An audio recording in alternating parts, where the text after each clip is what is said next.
The Poem of the Man God. The Third Year of the Public Life.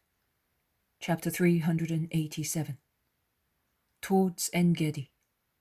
Taking leave of Judas Iscariot and Simon Zealot. 19th of February, 1946. They must have continued their journey during the moonlit night, and after resting for a few hours in a cave, they have set out again at dawn. And they are obviously fatigued after walking on crushed stones, through thorny bushes and creeping liane, which often entangle their feet. Simon Zealot is leading the way, as he appears to be thoroughly familiar with the area, and he apologizes for the difficult road, as if he were the cause of the difficulty. When we are once again up on those mountains, which you can see, it will be easier, and I promise you plenty wild honey and ample water. Water? I will dive into it. The sand has corroded my feet as if I had been walking on salt, and my skin is smarting. How horrible these places are! Oh, one feels that we are close to the districts that heaven punished with fire.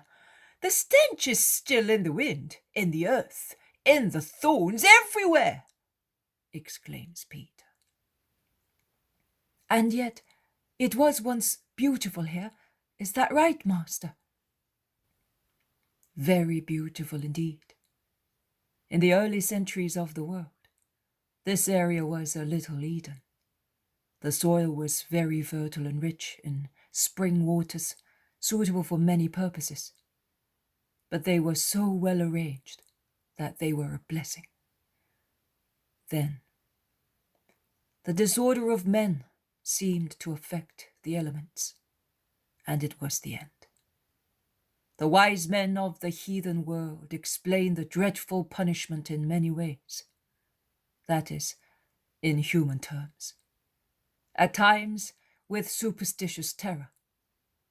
But believe me, it was only the will of God that changed the order of the elements, and those of the sky involved those of the abyss.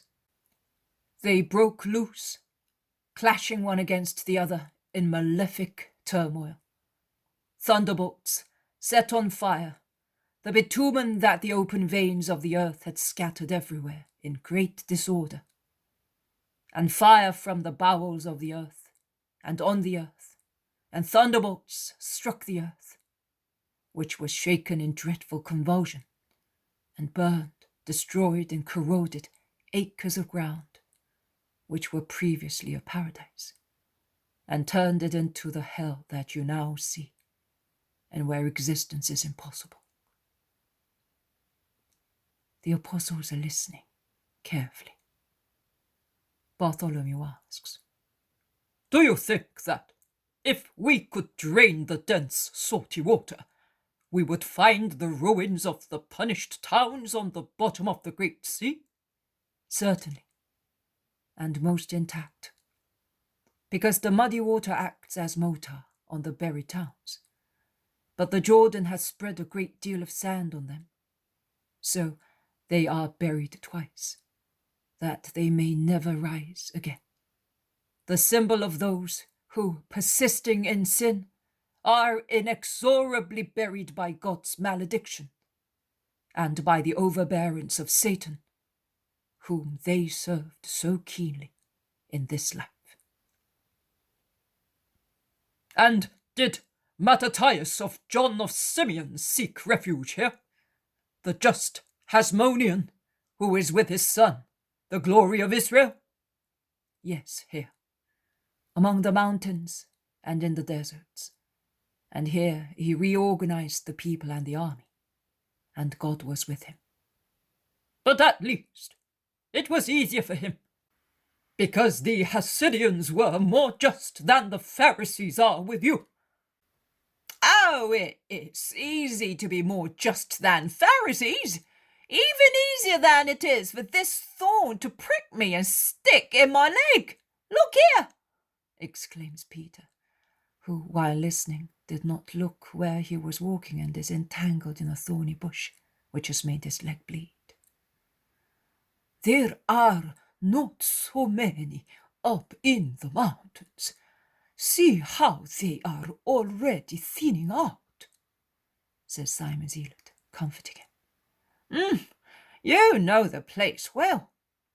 I lived here when I was in exile and persecuted. Oh, in that case. In fact, the greenery is becoming less troublesome on the little mountains, which, however, are not very shady, and the herbs on them are rather short but sweet-smelling, and are strewn with flowers forming a many-coloured carpet. Bees suck them, and then fly to the caves on the mountain-sides, where they deposit the honey in natural hives, under curtains of ivy and honeysuckle. Simon Zealot goes into one of the caves and comes out with combs of golden honey. He then goes into other caves until he has enough for everybody, and offers them to the master and his friends, who relish the sweet trickling substance. I wish we had some bread. It is delicious, says Thomas. Oh, it is very good also without it. Much better than Philistine ears of corn. And let us hope that no Pharisee will come to tell us that we cannot eat it, says James of Zebedee. They eat while walking and arrive at a reservoir, into which the waters of some streams flow and are then conveyed I do not know where. The water that overflows from the basin is cool and clear, as it is protected from the sun and from pollution by the vault of the huge rock in which the cistern has been dug. It flows down into a tiny lake in the blackish siliceous rock. The apostles are evidently delighted in taking off their clothes and bathing in turns in the unexpected basin, but they wanted Jesus to be the first to enjoy it, so that their bodies might be sanctified, says Matthew. They resume walking. They are refreshed, but more hungry than before, and the ones who are most hungry, in addition to the honey, nibble at the stalks of wild fennel and other edible shoots, the names of which I do not know. One enjoys a beautiful view from the tablelands of these strange mountains, the peaks of which seem to have been cut off by a sword thrust. Parts of other green mountains and of fertile plains can be seen to the south, as well as stretches of the Dead Sea, which is visible to the east, with the remote mountains of the other side fading in the mist of light clouds rising from the southeast. The remote green Jordan plain can be seen to the north between mountain crests, while the high mountains of Judea are visible to the west. The sun is becoming warm, and Peter states that those clouds over the mountains of Moab are the signs of great heat. We will now go down into the Kidron Valley. It is shady, says Simon. The Kidron? Oh, how have we come so soon to the Kidron? Yes, Simon of Jonas. It is a rough road, but it cuts the journey short. Going along its valley, we shall soon be in Jerusalem, explains the Zealot. And in Bethany. I should send some of you to Bethany, to tell the sisters to take Eglah to Nike. She begged me so much, and quite rightly. The childless widow will also have a holy love, and the orphan girl a true Israelite mother, who will bring her up in our old faith and in mine. I would like to go too. A peaceful rest for my saddened spirit. In Lazarus' house, the heart of the Christ finds but love. But the journey I want to make before Pentecost is a long one. Send me, Lord, and with me, someone with good legs. We will go to Bethany and then to Cherith, and we will meet there, says Iscariot with enthusiasm. The others, instead, while waiting for someone to be selected for the journey, which would separate them from the Master, are not at all enthusiastic. Jesus is thinking, and while thinking, he looks at Judas. He is undecided whether he should agree or not. Judas insists. Say yes, Master. Make me happy. You are the least suitable, Judas, to go to Jerusalem. Why, Lord? I know the town better than anybody else. That is why. The town is not only well known to you, but it affects you more than anybody else. Master, I give you my word that I will not stop in Jerusalem, and I will not look for anybody from Israel. But let me go. I will arrive at Cherith before you, and you will not put pressure on anybody to pay human homage to me. No, Master, I will not. I promise. Jesus is still pensive. Why do you hesitate so much, Master? Why do you not trust me? You are so weak, Judas. And as soon as you go away from the strength, you fall. You have been so good for some time. Why do you want to become upset and grieve me? No, Master, I do not want that. But one day I shall have to be without you. And then, what shall I do if I do not prepare beforehand? Judas is right, several of the apostles say. All right, go then. Go with my brother James. The others give sighs of relief. James sighs heavily, but he says kindly, Yes, my Lord, bless us, and we will depart. Simon Zealot feels sorry for him and says, Master, fathers willingly replace their children to make them happy. I took him as my son, together with Judas. Time has gone by, but my mind is still the same. Listen to my prayer. Send me with Judas of Simon. I am old, but I am as strong as a young man, and Judas will not have to complain about me. No, it is not fair that you should sacrifice yourself, leaving the Master in my place. It would certainly grieve you not to be with him, says James of Alphaeus. Grief is relieved by the joy of leaving you with the Master. Later you will tell me what you have done. In any case, I go to Bethany willingly, concludes the Zealot, as if he wished to belittle the value of his offer. All right, you too will go. In the meantime, let us proceed towards that village. Who will go up to get some bread in the name of God? I will. They all want to go. But Jesus holds back Judas of Cherith.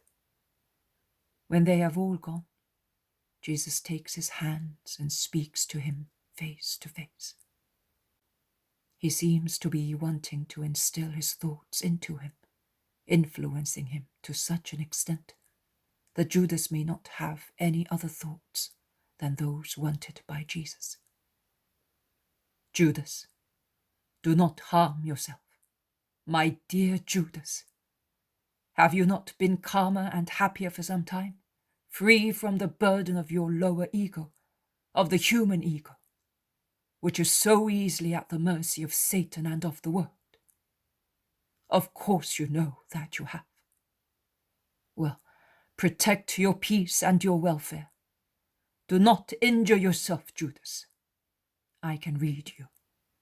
You are in such a happy period at this moment. Oh, if I could only keep you thus, at the cost of all my blood, and destroy the last bulwark in which a great enemy of yours hides, and make you completely spiritual, with spiritual intellect, spiritual love, completely a spirit. Judas, face to face with Jesus, his hands in the hands of the Master, is almost dumbfounded. He whispers, "Injure myself? Last bulwark? Which one?" "Which one? You know. You know how you injure yourself. By cherishing thoughts of human grandeur and friendships, which you suppose are useful to procure such grandeur. Believe me, Israel does not love you. It hates you as it hates me, as it hates whoever may seem a probable victor. And since you do not conceal your ambition to be such, you are hated. Do not believe their false words, their deceitful questions, by which they pretend to take an interest in your plans in order to help you. They circumvent you to hurt you, to find out and injure you. I am not begging you on my behalf, but only on your own. If I am the target of iniquity, I am still the Lord. They may torture my body and kill it, but not beyond that. But in your case, they would kill your soul. Shun temptation, my friend. Tell me that you will shun it. Speak this word of peace to your poor, persecuted, worried master." Jesus clasps him in his arms, and cheek to cheek, speaks in his ear, and his golden hair mixes with the thick, dark curls of Judas. "I know that I have to suffer and die. I know that my crown will be the crown of a martyr. I am aware that my blood will be my purple.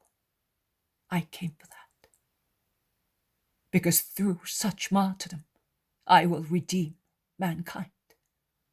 And love has been urging me for endless time to do so. But I would not like any of my followers to be lost. Oh, all men are dear to me, because in them there is the image and likeness of my Father and the immortal souls that he created. But you, my loved and beloved ones, you, the blood of my blood and the apples of my eyes, must not be lost. No torture could be like that, not even if Satan, who is sin, horror, disgust, should pierce me with his weapons, burning with the sulphur of hell, and he should bite and grasp me. No torture could make me suffer as much as I would for one of my chosen ones who should be lost. Judas, my Judas, shall I ask my Father to let me suffer my dreadful passion 3 times, so that 2 of them may be offered to save you alone? Tell me, my friend, and I will do that. I will ask him to multiply my suffering infinitely for that purpose. I love you, Judas. I love you so much. And I would like to give you myself, to make you myself, to save you from yourself. Do not weep. Do not say that, Master. I love you too. I also would give myself to see you strong, respected, feared, triumphant. I may not love you perfectly. I may not think perfectly. But I use and perhaps I misuse my whole being, because I am anxious to see you loved. But I swear to you, I swear on Jehovah, that I will not approach scribes, or Pharisees, or Sadducees, or Jews, or priests. They will say that I am mad, but it does not matter. I shall be quite happy, provided you are not worried about me. Are you happy? A kiss, Master, as your blessing and protection. They kiss each other and part, while the others are running down the hill, displaying cakes and fresh cheeses. They sit down on the green grass of the banks and divide the food, saying that they were made welcome, because the people of the few houses know the shepherd disciples and are in favor of the Messiah. We did not tell them that you were here, otherwise, concludes Thomas. We will endeavor to come back here some other time. We must not neglect anybody, replies Jesus. The meal is over. Jesus stands up and blesses the two who are going to Bethany, and who do not wish to wait until evening to set out, as the valley is shady and rich in water. Jesus and the 10 who are staying with him lie down on the grass and rest, awaiting sunset, when they will go back to Engedi and Masada Road, as I hear them say.